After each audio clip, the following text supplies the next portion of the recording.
those 10% of calculating requirements in a cost plus contract, the contractor will always say yes. Really. Yeah, Elon Musk knows exactly what he's doing when it comes to government contracting. And it's no surprise he's one of the biggest defense/government contractors that have arisen in the past 30 years. Hey guys, Rick Howard here. I'm a former government acquisitions officer. I managed over $82 billion in federal government contracts. So let's get into Elon Musk. You know, what we just watched is an old C-SPAN clip where he is talking about his philosophy on government contracting. And I pulled that out because I wanted to find video of him that matched up with the recent Elon Musk book that I read, because I think he has the right idea as far as cost plus contracts. You know, we all hear about the big defense contractors, and sometimes we hear about them taking advantage of people, of taxpayer dollars. We've heard horror stories about, $1,000 toilet seats. Cost plus contracts that Elon's talking about essentially are contract values that can change. You could hire me and we could come up with a fixed fee, which I, the company, agree on with the government, say for $5 million, I'm going to build this piece of software to you. Well, now it's on me to make sure that I get it done in time, that I am able to watch my costs so it doesn't go, above that 5 million, because that's all I'm going to get, right? So my profit is going to be the difference between how much it costs me to make that software and what the government's paying me. Now that's a very simple way of explaining it versus a cost plus contract. There's already profit built into it, right? I'm going to make my profit no matter what, but the cost of actually building the software can change, right? And the government can and does add requirements sometimes to these projects that they're putting on. Now, when he was talking about cockamamie, requirements, the government may say, hey, we need to add these security features. We need to add a user interface. And hey, maybe we also need to add an AI tool that, writes everybody's mission plans for them and blah, blah, blah. Well, maybe that is so beyond the scope of what the company was put on contract to do. It would cost so much that if the government came to me with a fixed fee contract, I'd say, no, there's no way we could do that. That's going to triple the cost of the contract. It's probably not going to work. It's never been done before. It's more R&D. There's lots of things that I might reply with as a contractor looking to cut costs. But if I know I'm going to make a certain amount of profit every month, every year, no matter how long the contract goes, and the government's going to pay for all these additional things, well, then what Elon's saying is I'm incentivized to say, oh yeah, we'll take the AI tool requirement and yeah, we'll put that in there for you. Well, that could be a 3 to 5 year project that triples the cost of the entire contract and then doesn't even work. All right. So how are we incentivizing the companies that we put on contract to reduce costs and to deliver what they were asked for to begin with?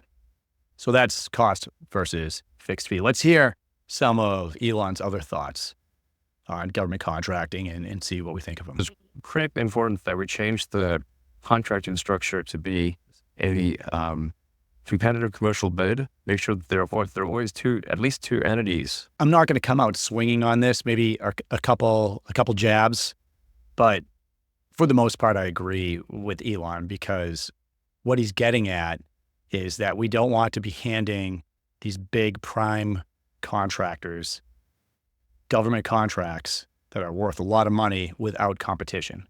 Competition does make these contracts more competitive. It's better for the taxpayer for the most part.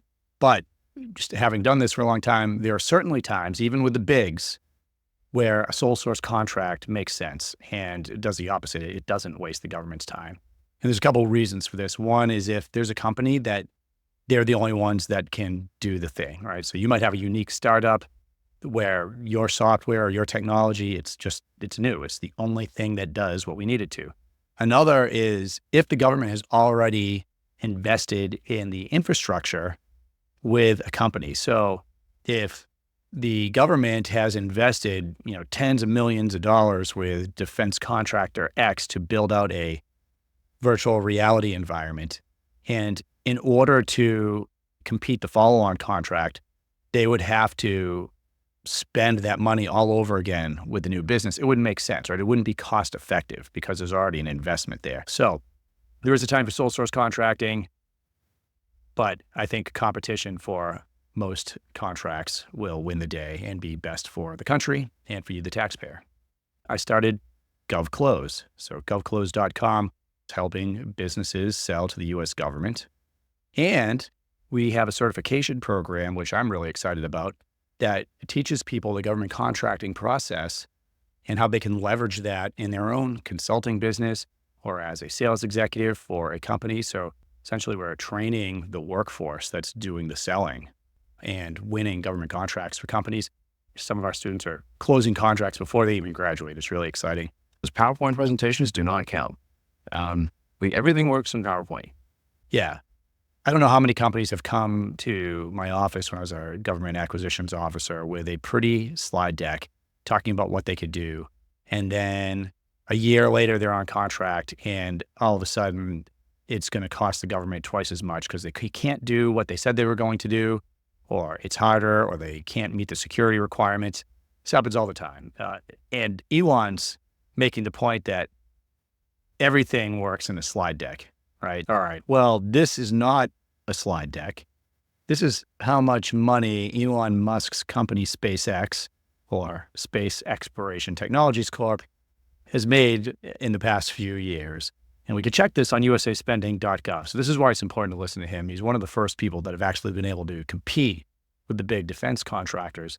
$19.6 billion. And if we go down, we can see what that graph looks like. Starting back here in 2009, and now he's slowly, it looks like he's making a little bit of money here, but that's really about $500 million, flirting with $1 billion. And then we can see like now the skyrocket, right, to $3.5 billion in 2024. And then if you're curious, you can go on here yourself, look up his company and see, okay, who is he selling to? NASA, not a surprise, Air Force, and see what accounts, what NAICS codes he's using, right? So chartered freight, guided missiles, research and development. So a lot of things that you might anticipate. But this is just a little bit of information for you. Like, hey, why do I care what Elon Musk says? Why should we be interested in his government contracting strategy? It works, right? Proof's in the pudding. If that company manages to find some excuse to double the cost of the contract, they're going to get double the profit because they're getting a percentage. So they can do exactly that. Yeah, I'm going to double down on that. I can remember working with big defense contractors when I was on the government side, and we would have something that the mission actually needed. We would have something that the crew needed, or a concept that would make things faster, put on contract, develop tech faster, insert technology faster. Some of these big companies would stall. They knew that the military acquisitions officers would change assignments every couple of years. So if we were going to suggest something that they didn't like, that would mean they'd make less money, or potentially inserting a technology from another business, a small startup, there are 100 different ways that they could stall me, at the time, the government, with legal reviews and just bureaucracy, because some of these huge companies are just like the government. They take a long time to get things done. And, they're not incentivized to move fast in a lot of situations. So I love this. I would actually recommend go to acquisitions.gov and look up what a cost plus fixed fee contract is. Look up, there's several. You can look at all the different contract types when you get there, just so you have an idea of what does this mean? And what does this mean for you as a business owner? What does it mean for you if you're consulting or you are working as a sales executive for a company? And hey, don't forget, head on over to govclose.com if you want to hire an expert that we've trained to help you win contracts, or if you want to become an expert yourself and start your own consulting business. We show you exactly how to do that. We show you what you need to understand on the government contracting sales process, how you would use that to help companies sell to the government, and then how to leverage that by starting your own business. And we show you how to do that, how to find leads, how to price your services, getting a lot of results there. Would love to see you over at govclose.com. Take care.